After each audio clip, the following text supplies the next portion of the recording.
Rector Turkinoff, honored guests, ladies and gentlemen, thank you for the honor you have bestowed on me with this honorary degree.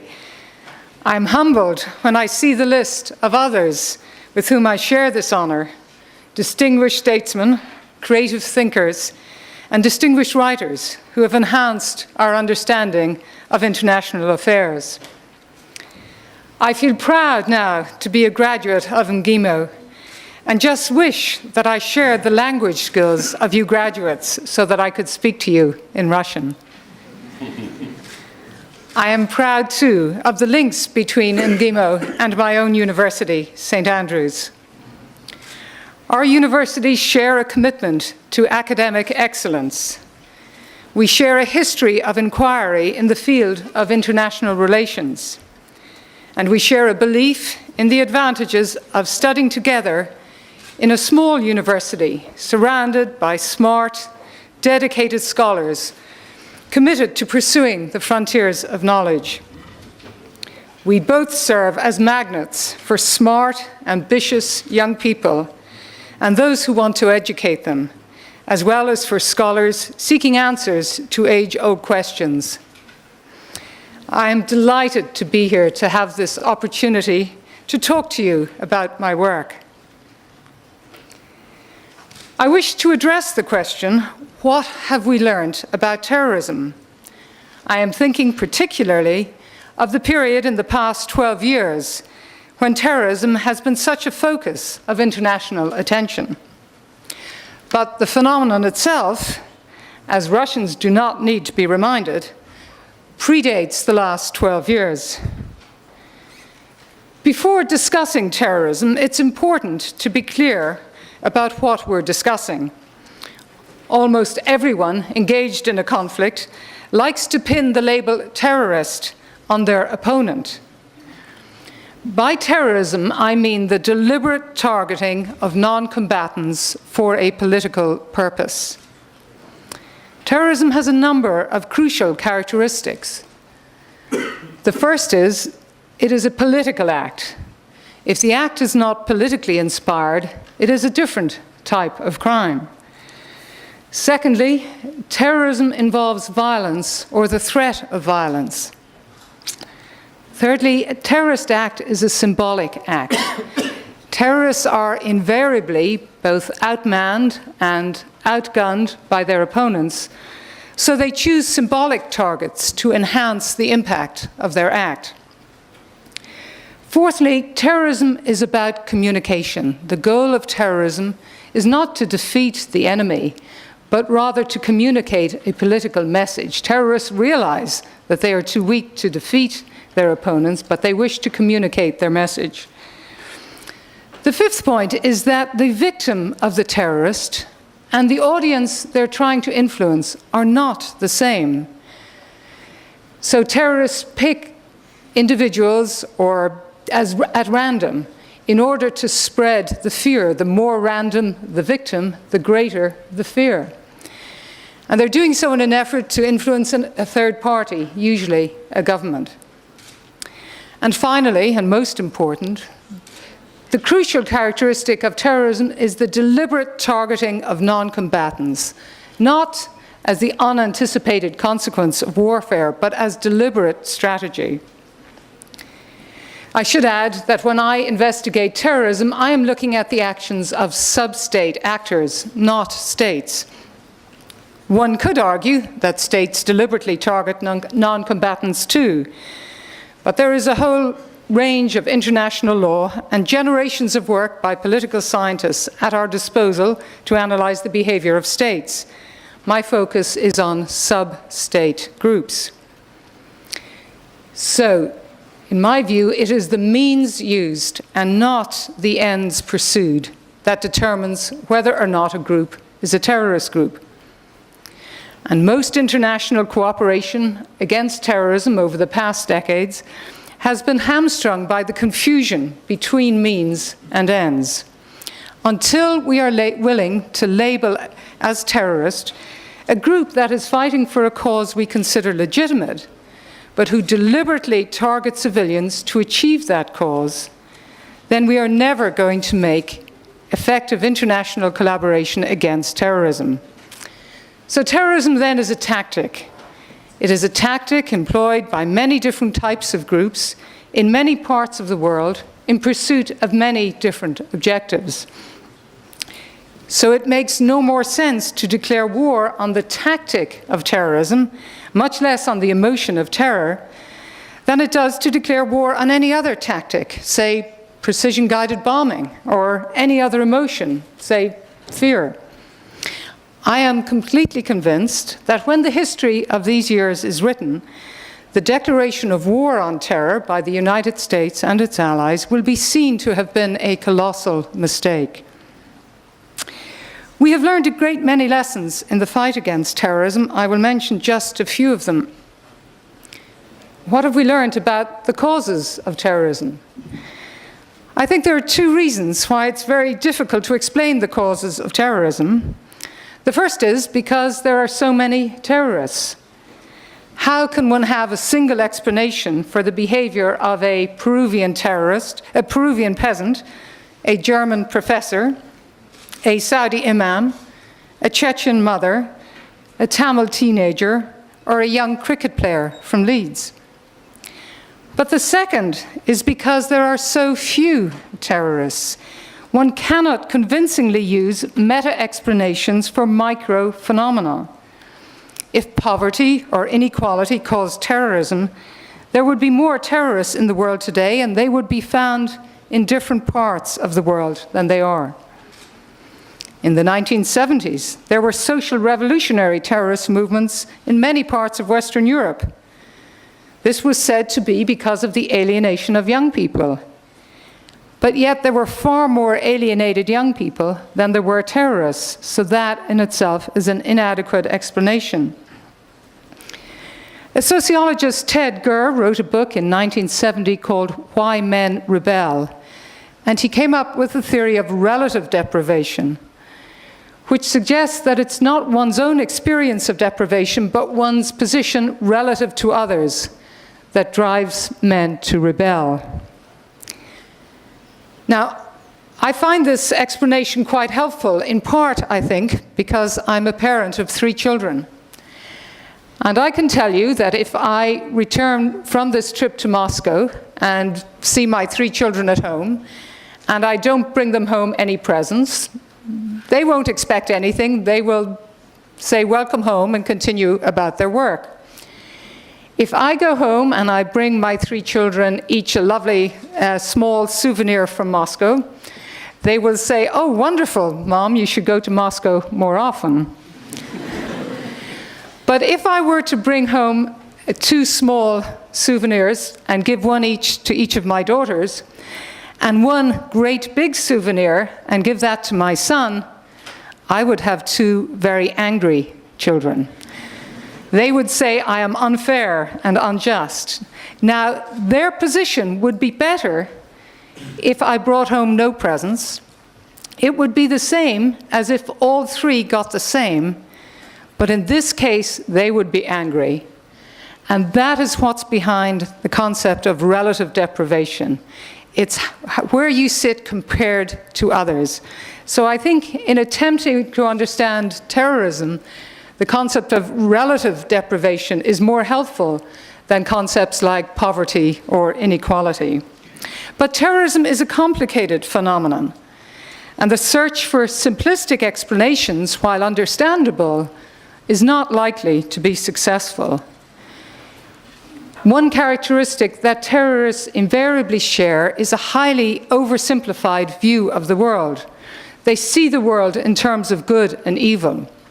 So those of us with the advantage of a first-rate education, there is no reason for us to adopt an oversimplified effort to understand. And I do think that in the years following September 11, the Bush administration in the United States did tend to mirror its adversary by responding in oversimplified terms.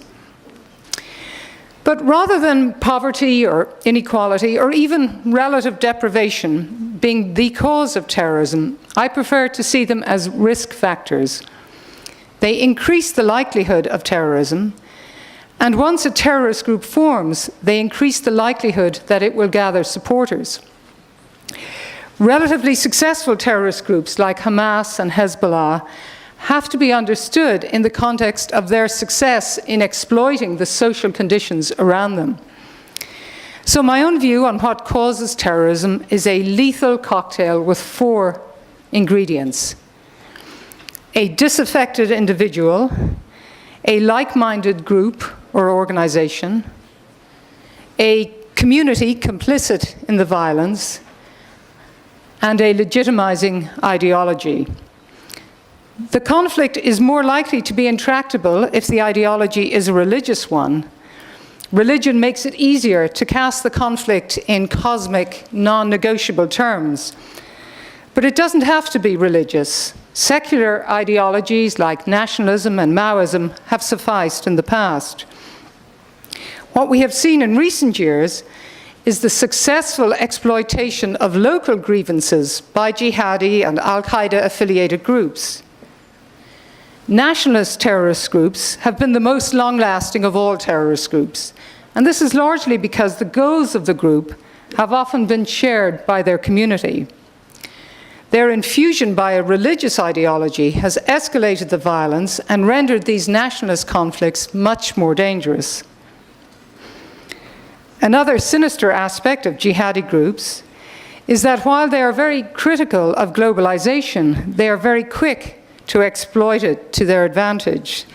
They are able to create virtual communities of support for their adherents, whether these followers are in London, in Detroit, or in Chechnya.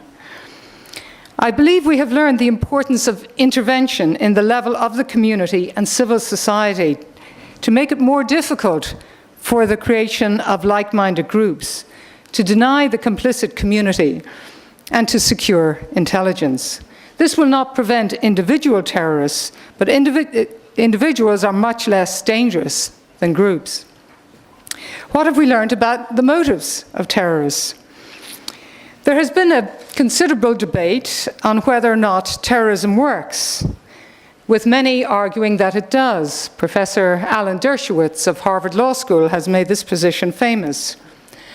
But I don't think you can sensibly decide whether or not terrorism works without first deciding what it is terrorists are trying to achieve. I think it is helpful to think of terrorists as having both primary and secondary motives. The primary or long-term motives differ across different types of groups. So nationalist groups like the LTTE, the IRA, the PLO, they seek autonomy or secession.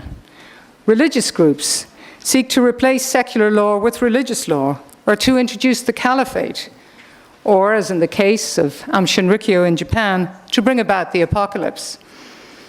Social revolutionary groups like the Red Brigades or the RAF sought to overthrow capitalism, and so on. The secondary or more immediate motives, on the other hand, are held constant across all types of terrorist groups. And it has to be said that in seeking these secondary motives, terrorists have been altogether more successful than in seeking fundamental political change. The key secondary motives are what I call the 3 R's: revenge, renown, and reaction. That, I think, is what terrorists want.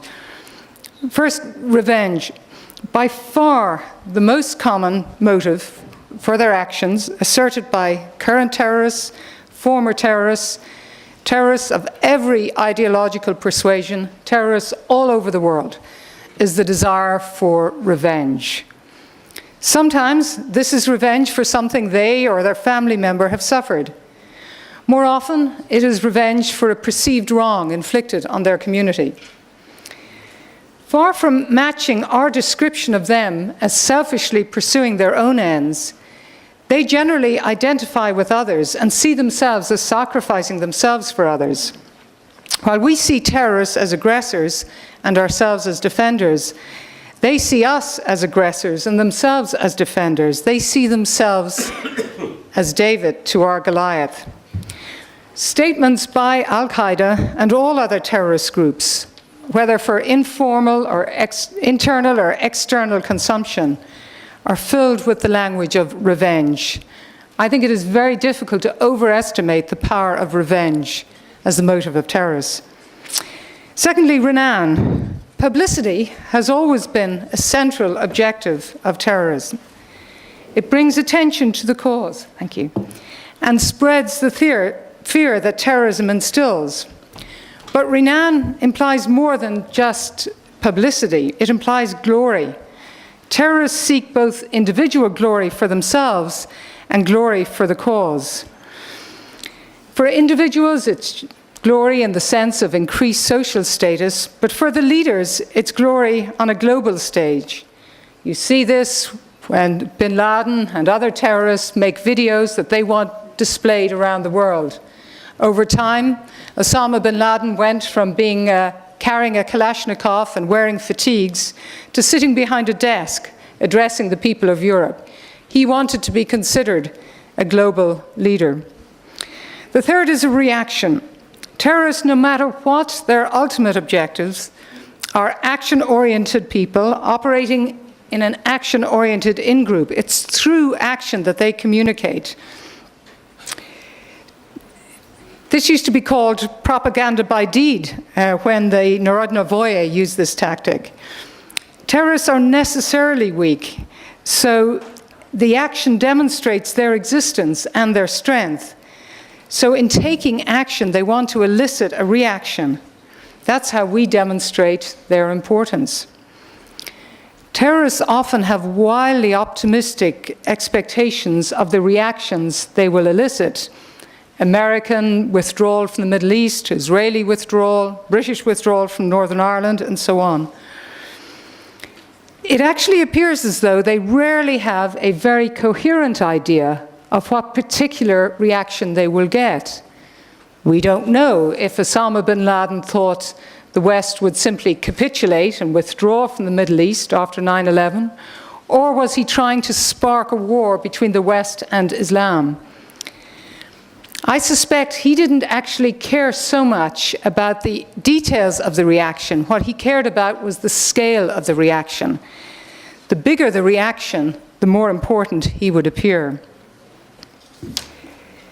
So what have we learned about what works against terrorism? Again, this is a subject that would fill an entire afternoon, so I will just very briefly give you the results of a study some colleagues and I conducted after 9/11. This was a study of 13 governments' counterterrorism policies against 20 terrorist groups. And we found that governments' counterterrorism practice improved with time, that governments never failed to learn from their mistakes, but governments always fail to learn from the mistakes of other governments. So repeatedly, we have one government repeating the mistakes of another. Over time, counterterrorism policies improved in every case we looked at. So over time, counterterrorism policy improved. The second finding was that no single policy, be it military force or good intelligence or any other single policy alone is enough. And third, most, although not all, successful counterterrorism policies combined coercion and conciliation. In a few rare cases, coercion was enough, as in Turkey and Sri Lanka, at least in the short term. The coercive policies that have proven effective are first and foremost intelligence.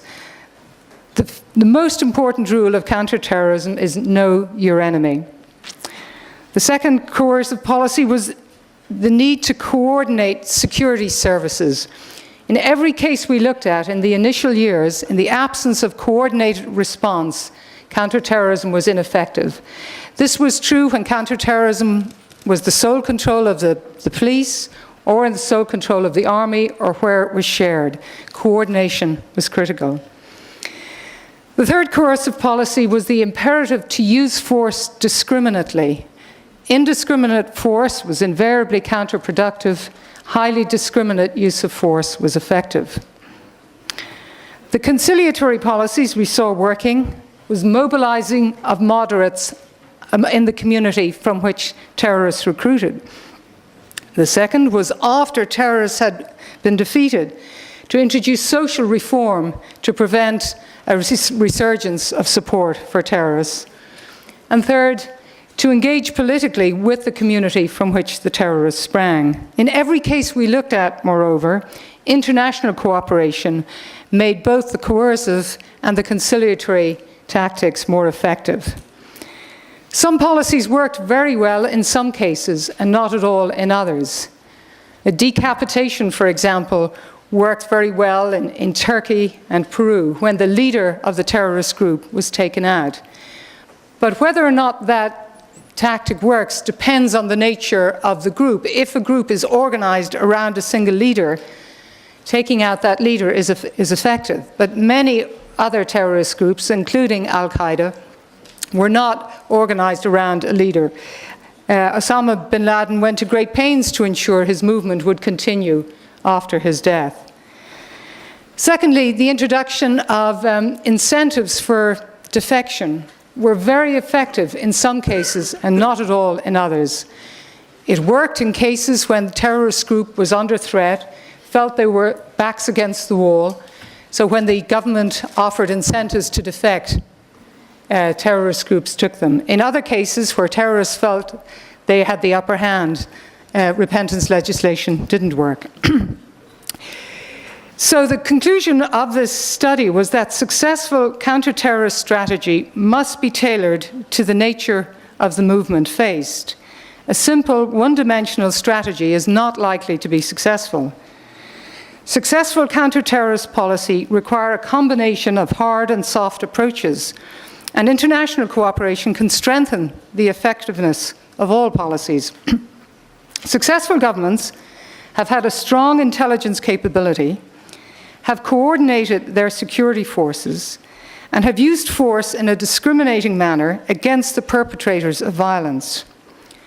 But coercive policies directed against the perpetrators are augmented by conciliatory policies addressed to the broader communities from which terrorists derive support. Successful governments ensure that their coercive policies do not undermine the impact of the conciliatory policies and vice versa. And the successful governments realized that long-term policies cannot be allowed to undermine short-term policies cannot be allowed to undermine long-term gains. Looking around us today, there are some grounds for optimism, but not as many grounds as there were 18 months ago. Al-Qaeda has been crippled by the impact of Osama bin Laden's death. His successor, al-Zawahiri, is a good strategist, but without bin Laden's appeal or charisma. Islamic militants are more fractured today than they have been at any time since the 1990s, both among local groups and the broader ones. And Al-Qaeda and its followers and affiliates were completely sidelined by the Arab Spring. But on the other hand, Al-Qaeda ideology has proven enduring and adaptable in very different environments. In Syria, a largely moderate, secular Syrian Free Army has been progressively displaced by better organized, better funded jihadi groups with direct links to Al-Qaeda. These now constitute about 80% of the fighters in Syria. In Somalia, local struggles are being plugged into a global ideology. Some of the areas controlled by terrorists, while poor and unattractive, are nevertheless strategic. And while drones have been successful in wiping out layers of leaders, they appear to be being replaced by more extreme, although less experienced successors. So Islamic militancy is looking very durable. Looking to the future, it seems unlikely that there will be many terrorist attacks on the scale of September 11th. But it seems highly likely that there will be more terrorist attacks on the scale of the Westgate shopping mall, the mall in Nairobi, in which Somali-based Al-Shabaab recently laid siege. The attack in Nairobi reinforces what we saw in places like Mumbai and Karachi. Cities are increasingly the battleground. Terrorists are coming to where the populations are rather than fighting in remote regions. Reports that al-Shabaab rented a store in the mall and planned for months are consistent with the early attack on Mumbai, where Lashkar-e-Taiba spent more than a year scoping Mumbai before the 2008 siege that killed 172 people in a 60-hour attack. In Mumbai, the attackers exploited the connected, networked nature of the city. They used Skype, cell phones, and satellite phones to communicate with handlers in Pakistan, who monitored Twitter, news blogs, international and cable news. They directed the attack by remote control. In Nairobi and Mumbai, they had no sophisticated devices, just commercially available phones and off-the-shelf GPS devices. And most reconnaissance came from Google Earth. In effect, non-state groups are fielding lethal capabilities once the preserve of governments. And weapons of greater and greater lethality are falling into the hands of smaller and smaller groups. The smaller the group, the harder they are to detect. Good intelligence will remain the most effective weapon in the counter-terrorist arsenal. Engaging the communities from which terrorists draw support will produce good intelligence and prevent the formation of radical groups and the emergence of a community complicit in their violence.